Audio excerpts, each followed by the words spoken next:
Hello everyone, Kevin Iverson here. Hope you're all doing well. Today's video, I thought I'd do a video on songwriting. Just for the record, I've never written a hit song. I do write my own songs, but I didn't want to call this video like how to write a song. I don't know if it's a bit like pretentious or big-headed of me. So I thought what I'd do is I'm going to take a couple of songs, one by the Verve, or maybe two by the Verve, two by Paul Weller, and then I'm going to show you a couple of my songs and how I've used the techniques that they've used into my songs, right? Whether I've like learnt a new chord and, you know, nicked it from a song, or just seen a kind of structure or a way of writing a song. So I'm hoping this could either inspire you to write a song if you've been considering writing. If you've never written before, this may help. Or maybe you are a writer who's a bit stuck. Maybe I can offer you something that might inspire you. You know, I think all the best writers, I can't think what the saying is, they rob or steal or borrow, however you want to look at it. Paul Weller's a great one. You know, I've done a video the other day of me just playing Sunflower, and everyone was mentioning the ELO song. And the ELO song was actually the Changing Man. That's where I got the Changing Man from. It's called like Symphony. It's on the first album. I think it's the first track. I can't even remember what it's called, but check it out. But like, for me, you've got like 7 notes, right? A, B, C, D, E, F, G. And they're either higher or lower, major or minor.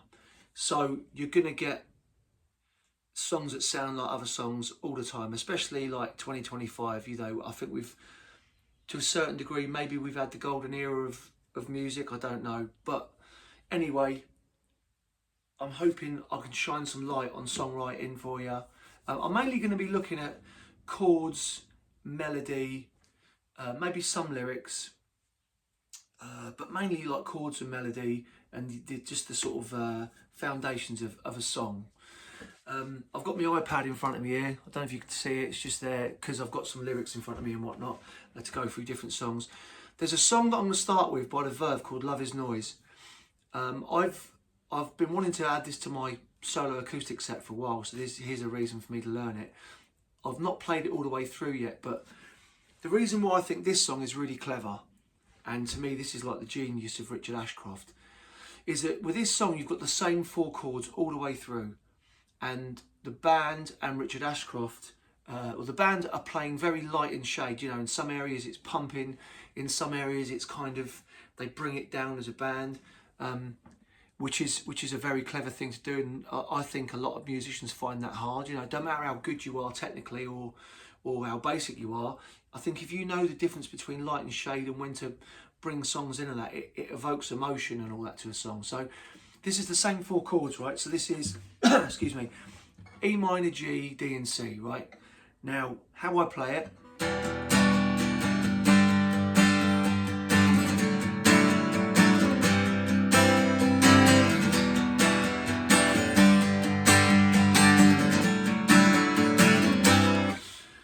What I'll show you there is, right, I do a normal, I do an E minor 7, then I do a G, and the D I play, right, is basically you take a C chord and you move it up 1, 2.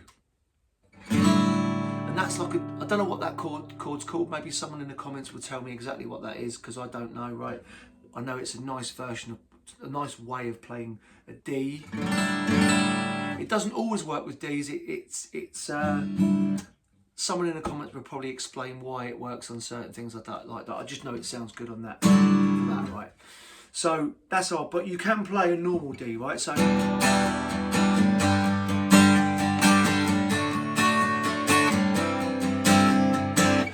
anyway, E minor, G, D and C. Now what's so clever about this song is Richard Ashcroft's melodies help distinguish between the verse, a pre-chorus and a chorus.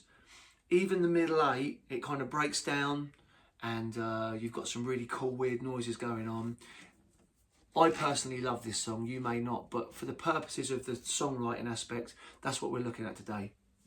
So I'm going to now sort of cut it up into sections just to show you what the different sections are. And as I say, this is why I find Richard Ashcroft really clever with his songwriting, right? So here's the verse, right? Will those feet in modern times walk on souls that are made in China through the bright pulsating malls, corridors that go on and on and on. So that's the first verse, right? And the other verse is a similar kind of thing. And then, without changing the chords, just changing the melody, it then brings you into like a pre-chorus, right? Are we blind? Can we see? Are we one? Incomplete? Are we blind? In the shade, waiting for lightning to be saved. Yeah. So after that, that's taking you straight into the chorus. Again, it's all the same chords. Because love is noise, love is pain, love is this blues that we're singing again. Love is noise, love is pain, love is this blues that we're singing again. You know, I find that really clever, that he's taken the same 4 chords and you've just had a verse, a pre-chorus and a chorus. Now, I'm not going to play the whole song, but then you've got, goes into another verse, goes into another pre-chorus, then into a chorus. After that chorus, you've got the instrumental where it all comes down like, you know, as a band.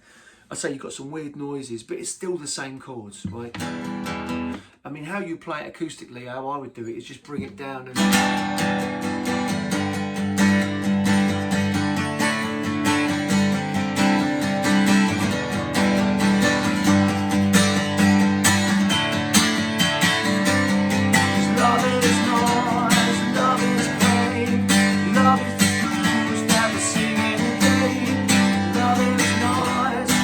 You get the gist, right? I think that's so clever. So if you're considering songwriting or you're stuck, maybe you think, oh, I need a new pre-chorus or I need a new chorus. Sometimes it's worth looking at the chords, you know, and maybe not changing. Another good song that he does this in is like Lucky Man, to a certain degree. There is one chord that he changes, like Lucky Man. Happiness, moralist, it's just a changing me something in my liberties. You've got the verses. The pre-chorus in that is, how many chords do we have to turn? How many times do we have to learn? All the love I have is in my mind. And then the chorus is the verse chords, because I'm a lucky man. And then Nick McCabe's doing them.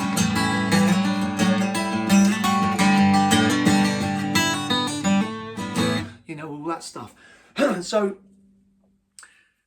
the point is those songs, when you think of it, they're super simple, but they're fantastic songs. And the problem is it's really hard to write a fantastic song. And even if you don't like those songs, well, they done very well. Do you know what I mean? So there's that. And I'll quickly show you, right? I'm going to flip between songs by other bands, and I'm going to show you how I've used that in my own music, right? So, for an example, I've got a song called Dancing in the Sound. And what I've done there is I've used the Richard Ashcroft tool or way of doing it by, I've got a verse, and my pre-chorus is the melody just changes, right? So the verse is this. Dreams that stay, eyes as blue like oceans fading away, recalling easier times, forgotten days. So now I'm going into the pre-chorus.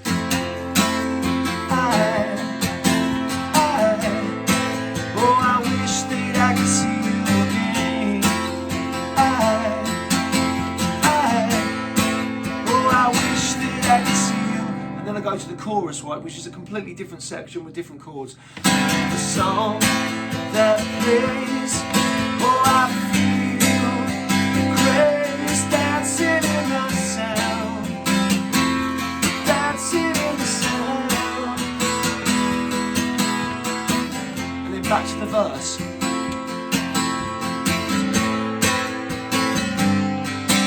So, and like, you know, it repeats that again and again. My middle eight of that song is the chorus chord. So as soon as I finish a chorus, I go to a middle eight, which is like you know, if you're interested, this is on Spotify, iTunes and all that. I recorded it at Steve Craddock's studio, and it's me playing all the instruments, drums, bass, guitars, a lot, right? So as a band, it comes down and then there's like a little guitar line and then it goes back into the chorus, and it just, again, I go from a chorus to the middle eight, which is just the same chords, but with a, I say when I play it acoustically, I just sort of play.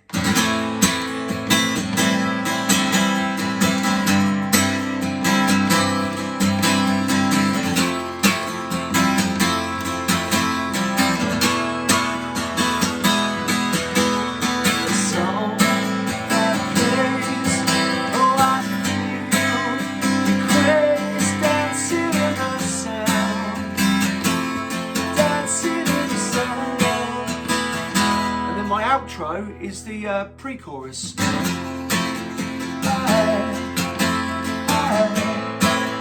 I wish that I could see you again. Oh, I wish that I could see you again. Again, which is just the verse chords. So, you know, and I've just sort of nicked that from the Verve and Richard Ashcroft, or their way of writing. Like with songwriting or with songs, like what Noel Gallagher said, like, or even Weller, I think they say, don't chase it. You know, wait until it kind of comes to you. I mean, don't get me wrong, you don't want to put your guitar down and never play it and wait until a song comes. For a song to come, you've got to be playing. You've got to be playing. Just keep playing, you know, and something hopefully might come out. But yeah, so there's that. I don't think I've got nothing else to say more about that. Moving on. Now, moving on, I want to play you a song that's now completely different, which is one of my favourite Paul Weller songs called Science. And the reason why I chose this song as well as the Verve song is because, as I say, they're both completely different contrasts. Now, this song has some really weird, beautiful, great chords. To me, this is part of Paul Weller's kind of genius in a way. Although he can write a song with really basic chords, every now and then he throws in a song that's just like this song. And I went and saw him play with one of my best of the mates, who's a really good photographer, a guy called Sean Hardy, right? And we went, I had a really old blued Ford Escort, and we all went to Reading to see him. It was on the Days of Speed tour. I think the album had come out and he was still touring it. So I'll tell you what, I'm gonna have a drink because at the moment the weather's beautiful and hot, but I need a drink, sorry. Yeah, so we went to Reading to see him, and I knew he was going to play Science, and when he played Science, I knew that I had to watch what he was doing because I was so interested in the chords, because I couldn't work it out, couldn't work the chords out at home.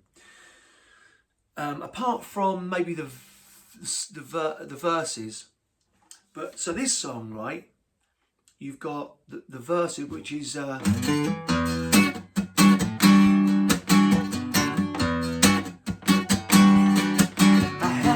To position, do I know how to act? I have no silent ambitions, but does it make me a man? So in the verses, he's playing like a bit of a riff thing with this beautiful. It's a minor, an E minor something. Again, if you know it in the comments, please say, because I don't know what it's called. I know how to play it. I'm not very technical. Kind of why I don't do a lot of guitar lessons, right? Because I know stuff, but I don't always know the names of it. But it's a beautiful chord. And so that's the verse, right? So he's kind of playing a nice little riff. And again, the rhythm playing's fantastic on it. I love it. The pre-chorus, now this is the bit that I had to watch his hands on because I didn't know what it was. And when I see him do it, I couldn't wait to go home and play it. Now, what I saw him do, and you know what? I can't even tell you what these chords are. The first one's like an A something. and he keeps these two fingers here, moves the first finger up to the G. So by themselves they sound weird. I don't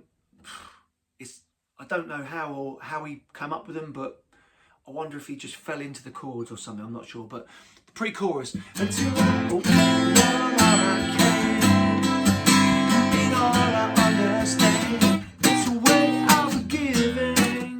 so again, he's going to this other chord, which is like a B. I don't know what that would be. They're all quite, to me, I look at all these chords he's written, this song is all jazz chords, man. And again, when he plays this live, he usually doesn't use a pick.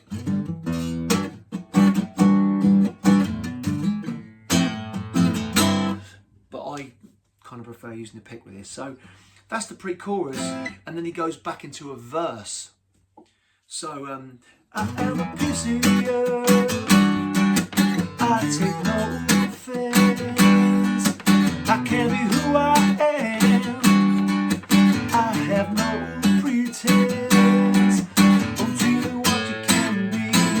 So back into that pre-chorus, if you want to, or maybe you call it a bridge maybe, because it's not a pre-chorus until it's now. He does like a verse, we call it a bridge, then he does another verse, then another bridge, then he goes into the chorus.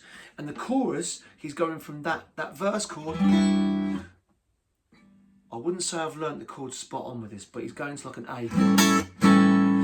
I got a pen in my pocket, doesn't make me right. Standing on a mountain, don't make me no higher. Putting on gloves, don't make me fighter. Studying the world, doesn't make it.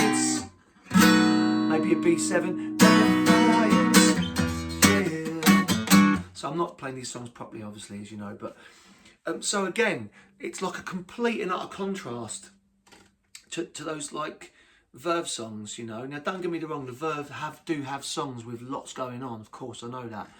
But I'm just trying to pick two songs just to show you the difference in the songwriting. And again, once you've learnt those parts to this song, Science, after the chorus he goes back into a verse, and then he misses out the pre-chorus bridge thing, goes straight into a chorus, and then the middle eight is a guitar solo, but he's playing the verse chords, and I think he plays that bridge section as well, but all he's doing in that section there is a guitar solo. So the middle eight is just the verse and the pre-chorus, and then he goes to a double chorus at the end. You know, I don't want to go through the whole, the whole song, but just to sort of dissect it, those parts, I find very interesting. And when I first heard this song, for me, because the chords are so weird, it taught me some new chords, because definitely this was out in 97, and I would have been 15 years old, yeah. Yeah, so when I don't even know how I learnt the first chord, but I did. And again, that's almost like the Hendrix chord, but you move the first finger and the fourth finger back one, which kind of makes it a minor, like a jazzy chord. Now, when I learned that one chord, just from learning that one chord, I wrote a song from that one chord that come from this song. And again, this song is on Spotify, iTunes. I actually recorded it, name drop time, again, sorry. I recorded this song at Paul Weller's studio, Black Barn Studios, with his engineer Charles Rees. And again, I played all the instruments myself. I've done it really backwards. Normally, I'll play a guide track to a click track, like just vocal and acoustic guitar. Then I'll lay down the drums. Then I'll put down the bass, then put down guitars and do it like that. When I recorded that song, I put the drums down first with the song in my head, which I wouldn't do nowadays really, but it worked out all right. So that when I learnt that chord, I was mucking around with it, and I wrote a song called Circles, which I say is all online. And from that chord, this is the song Circles. So it went.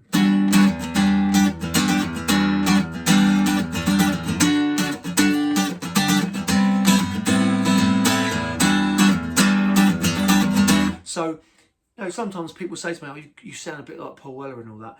It's because he was such a massive inspiration to me, and also I was learning so much from him. You know, when he, you know, I was learning new chords.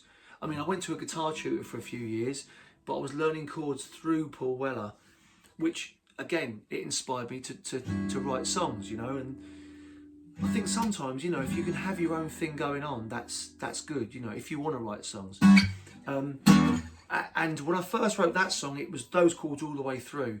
Later on in life, before I went to Weller's studio to record it, I ended up putting a middle eight in there, and I'd learnt some more sort of wacky chords that I put into the middle eight of the song. So I'll play you a little bit of it, and I'll play you again.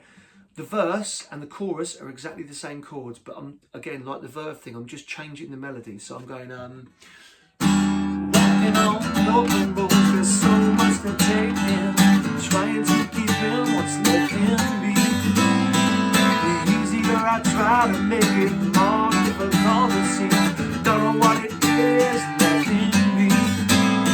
Nowhere to run, don't want to hide. My head is spinning round and round in circles. Nowhere to run, don't want to hide. My head is spinning round and round. My head is spinning round and round. So there's the verse and the chorus right there. Then when I get to the middle eight, I do this thing with like an E-7 weird thing to a G to an A, and what I do there is I just change the timing slightly, so it goes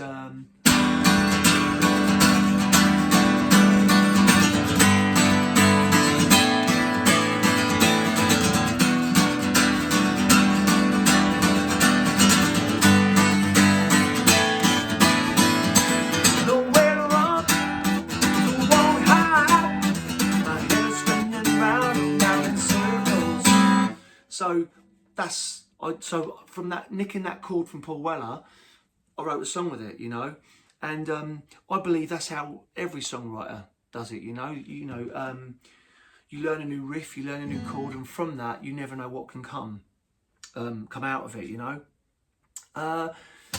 I'll try one more song for you, which is Wildwood, and again, this is another song that has the same. A Weller song that has all the same four chords all the way through, right? Put a capo on the second fret, and again, I don't know the names of all these chords, right? So you've got a B minor, you take your first and your third finger off, you do a E-7, don't know what that chord's called. Don't know what that's called, but it's like basically an E-7. If you use your first finger to fret the top three strings here on the third fret, and you have the D open as well, and back to the A minor. Excuse me. I might do a guitar lesson on this song because there's a few things that I actually add in that I got from Paul Weller again. But anyway. Again, this is a really weird one because it's like a verse, then another verse, then another verse, and there's kind of light and shade with this whole song.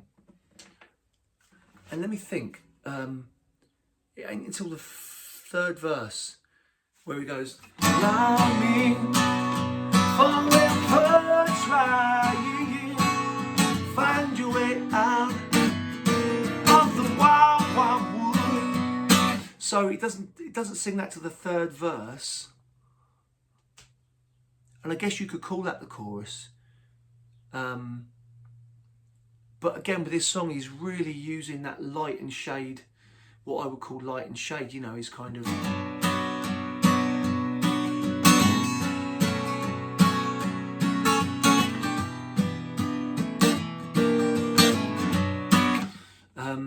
you know, then those moments of where he goes, where he's bringing it up and down. And you know, Wildwood, it's like a Paul Weller classic song that he's written with the same four chords, and he's not even really changing the melody. You know, each verse is the same, and I find that super clever. You know, I mean, look, it's really hard to write a good song. some people, you know, you get the one-hit wonders, and you know that's great. But when you get people who can write a good song and do it again and again and again, you know, that takes a lot of hard work, consistency, and I've been in a lot of bands where collectively, when you're in a band, you have a songwriter and you have people that add to it. But I'll say to anyone, if you're someone who's like that, try and write a song without anyone else. It's so hard, you know. And then again, what's really hard when you write a song is when you put all your heart and soul into writing a song, and maybe you've gone and demoed it, and then you play it to someone, and maybe you've spent a whole day on it, and you're really proud of it, and then at the end of the day, after working hours on end on it and recording it, someone might turn around and go, one of your best mates or your missus or your other half, your boyfriend or whatever, will go, that's not that good. And it's like it can really hurt. It can really hurt, because I've had it done many times where I've played it to my wife, or you know, whatever. Like I've played it to a mate, and they're like, it's all right. I mean, don't get me wrong. If you have someone say that to you, that doesn't necessarily mean they're right as well. You know, we all like different music, and even the songs I've showed you today that I'm trying to explain, just go deconstructing the songs. I love all these songs, but you might be like, I don't know why you're doing it with them songs, because I think they're rubbish. You know, it's all subjective and all that. Just to let you know, this is just my opinion, my viewpoint. I hope you've enjoyed. I'm going to stop there because it's like 27 minutes now. I hope you've enjoyed the video today, and I hope you've got something out of it. I hope it's inspired you to, maybe if you're thinking about writing a song, to go and write a song. I'd advise, if you are writing, if you've got an iPhone or whatever, or something to record yourself with, record it and live with it, and really be self-critical. You know, don't want to put yourself down too much, but just be honest with yourself and listen to it. One more thing, I had someone I knew once played me. I've written a song. I think they'd done it on GarageBand, and what they'd done is they'd used loads of effects, which is nothing wrong with that, right? There's no rights or wrong, but I do think sometimes there's that whole saying of, you know, if you could play a guitar, play a song with just you and a guitar, and it sounds good, chances are you've got a really good song.